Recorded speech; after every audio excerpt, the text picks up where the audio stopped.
feels like a test that I fail, so depressed when I can't seem to get out. But something deep inside won't let me quit.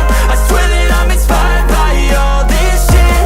Tell me that I can't and I won't. That's what guides me the most. Fuck your lies, I'll do what I want.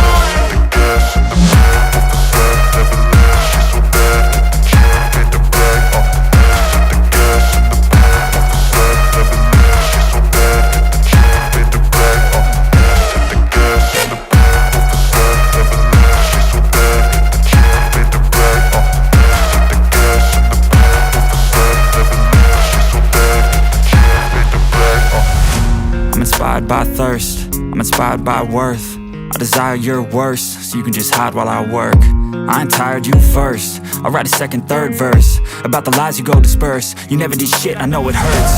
Something deep inside won't let me quit. I swear that I'm inspired by all this shit. Tell me that I can't and I mengajak Anda untuk melihat bagaimana keistimewaan dari Masjid Kuno Sasak, yaitu Masjid Bayan Bele yang berada di Kabupaten Lombok Utara.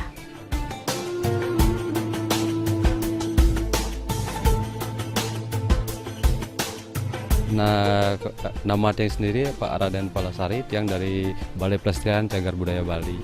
Oke Bapak, baik.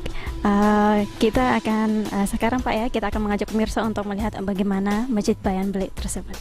Baik pemirsa, ikuti kami.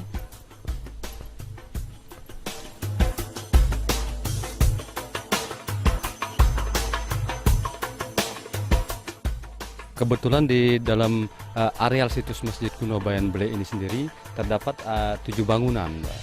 Ya, yang pertama yaitu bangunan Masjid Kunonya sendiri, yaitu yang di atas, yang paling besar ya. Dan di sampingnya ada beberapa makam. Ada 6 buah makam yang paling kiri ada namanya makam Rea, dan yang kedua itu makam Pelawangan, yang ketiga itu makam Titik Mas Penghulu, yang keempat itu makam Said.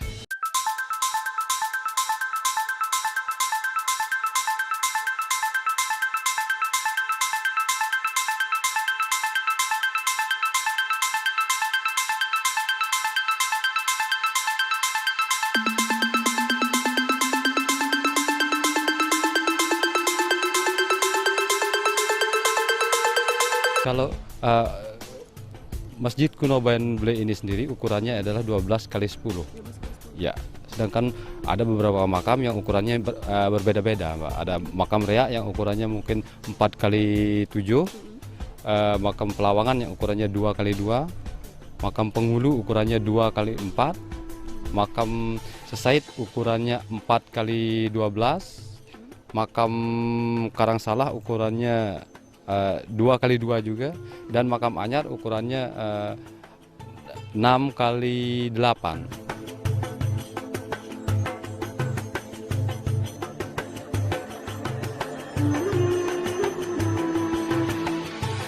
Alhamdulillah sekarang kita sudah sampai di bangunan utama, yaitu bangunan Masjid Kuno Bayan Bele.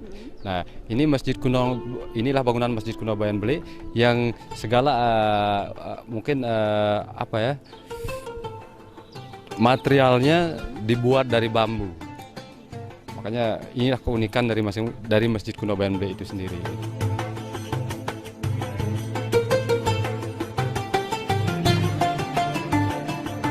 Di dalam Masjid Kuno Bayan Bele ini terdapat ada 4 tiang yang disebut dengan sebutan Soko Guru, dan ada 1 buah beduk yang biasanya beduk ini digunakan untuk kalau bahasa anunya sih untuk calling muslimnya ya.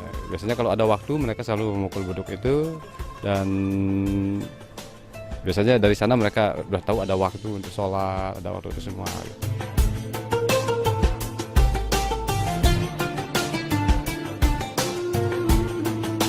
Pas perayaan Hari Raya Idul Fitri, masjid ini digunakan untuk sholat Id. Tapi yang sholat di sini adalah para kiai penghulunya. Nah, dari tokoh-tokoh agama dari masing-masing kampung dan desa gitu. Dan kemudian untuk menuju ke bangunan-bangunan yang lainnya Pak, dari ketujuh itu. Yang satu tadi kan sudah disebutkan, yaitu salah satunya yang paling besar di sini tengah ini. Nah, untuk menuju ke sana kira-kira ada nggak ketentuan khusus?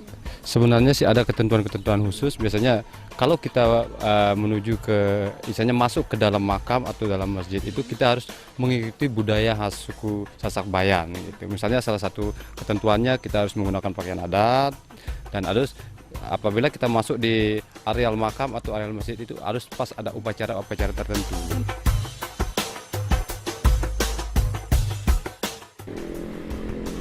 Nah ini dia tadi, kalau yang ini apa Pak? Ini namanya makam rea. Seperti yang saya terangkan tadi, makam rea itu adalah makam utama atau makam yang dituakan di sini di daerah Bayan ini, di suku Bayan ini. Dan yang di sebelahnya ini namanya makam Pelawangan. Kenapa disebut makam Pelawangan? Karena setiap ada acara ritual maupun acara keagamaan, ya jadi keturunannya mereka lah yang selalu membuka jalan. Lawang itu artinya pintu.